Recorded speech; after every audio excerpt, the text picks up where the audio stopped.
Am I in focus? Am I clear? Yeah. Like perfect, crisp? What? I'm not blurry at all.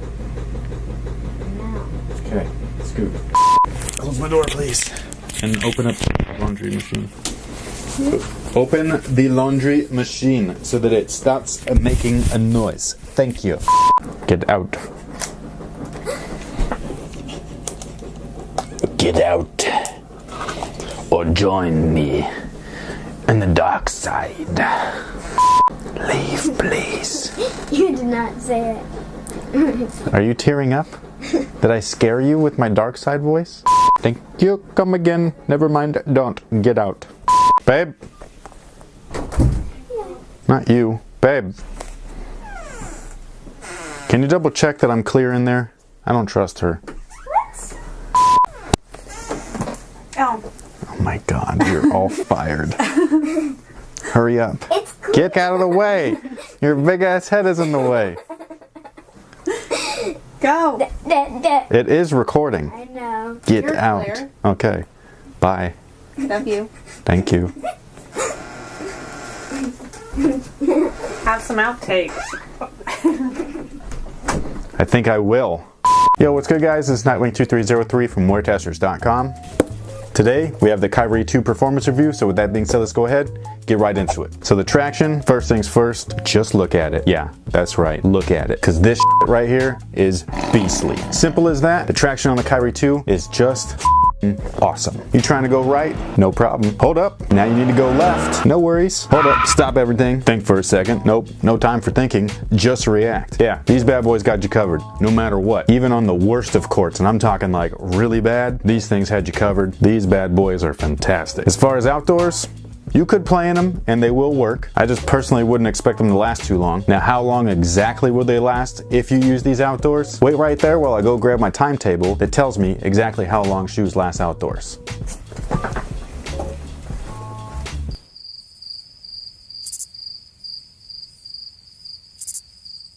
Now, as far as cushion, well, there really isn't any. The Kyrie 2's main focus was actually court feel, speed, and change of direction. So in that sense, nailed it. But if you do want or need cushion, then I would probably stay far away from these guys. Now, there is a zoom unit in the heel, and that's for impact protection. However, guards primarily play on their toes, hence the rounded midsole and outsole setup. Now, the forefoot isn't completely bare. That brown spot that you see in there is actually a section of Poron attached to the strobel. But that section is mainly for step-in comfort. It provides a little bit of extra something, but not enough to where you can actually consider it legitimate cushion. I will say that while the cushion definitely is lacking, that's not necessarily a bad thing, at least not in this particular setup and what they were actually going for. There are those that do really prefer court feel, and if you are one of those types of players, then this is definitely going to be that setup for you. This might actually be one of the best setups for that since the next generation Pure Motion line that we got from Adidas. You know, like the D-Rose 4, that kind of stuff. Like, you're going to love this if you like those. However, if you're one of those people that need something underfoot, especially in the forefoot, you need some type of cushion, even if it's a small layer.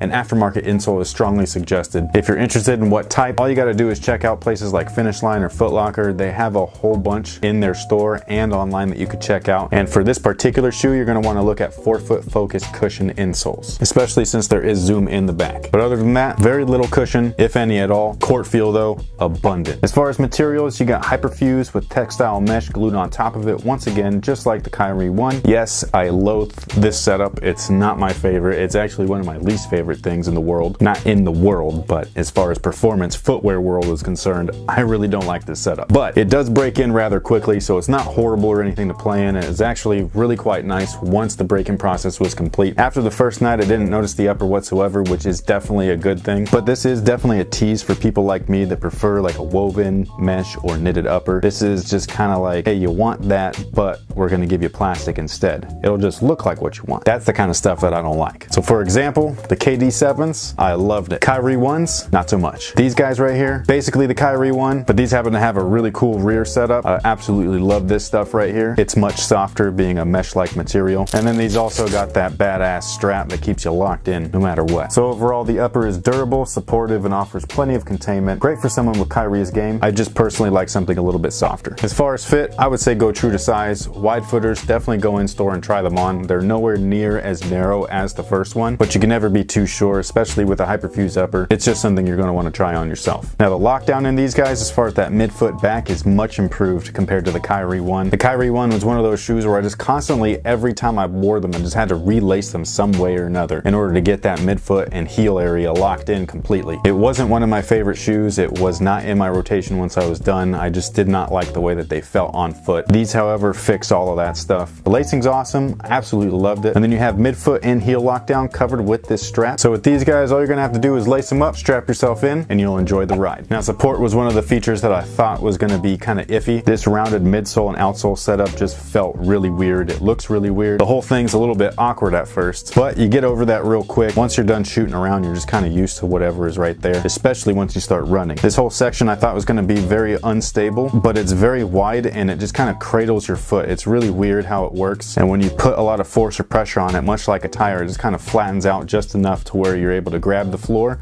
and then move on your way. As far as the rest of the support, most of that's coming from that overall fit, which is really great. The material is super contained. That strap does its job really well, and then inside you do have a TPU heel counter, which does its job perfectly. Inside is something you're not going to be able to see, but it is sculpted in there, so it wraps around your Achilles. It feels awesome. No hot spots whatsoever. So I really enjoyed them overall. There were parts of the shoe that I really enjoyed, and then there were parts where I was just kind of like, you know, you could kind of improve on that a little bit. Traction, fit, and lockdown, all three of those are freaking fantastic. So if those are three aspects in a shoe that you really want, then this is going to provide that for you, bar none.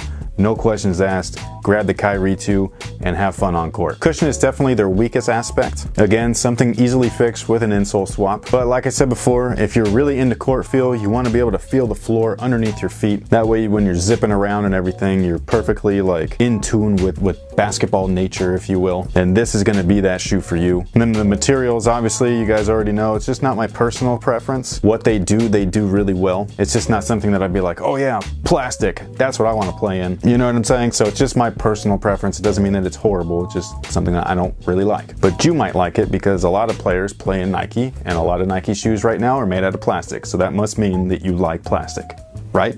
So if you like the original Kyrie, I can almost guarantee that you're gonna love these things even more than their predecessor. I think the one thing though that we can all agree on is just their price point was increased, and it doesn't feel like it was for anything. There's no increased tech, there's no better materials, everything's kind of the same. It's just placed a little bit differently. I mean, their traction's awesome, but that's not worth a $10 price increase. I've seen great traction on like $80 models. You know what I'm saying? So that's the only thing that I could really harp on, is just if you're gonna increase the price, kind of make you feel like you're getting something a little bit better or a little bit upgraded. But other than that, these things did their job. They did it well. And if these guys have attributes that you're going to be into when you're on court, then this is definitely going to be the shoe for you. If I would like to see anything improved at all, especially with a price increase like that, I'd like for you to at least be able to add that type of court feel with a little bit of cushion, just a little bit. I don't know how you would do it, maybe a little footbed of something, which is what that pour on was for, but something just a little bit more than that. Maybe a softer dual density setup. I did talk to Leo Chang about this, and he said that they did initially try that in the design stages, but it just wasn't necessary with the way that everything was rounded and everything. It didn't make a difference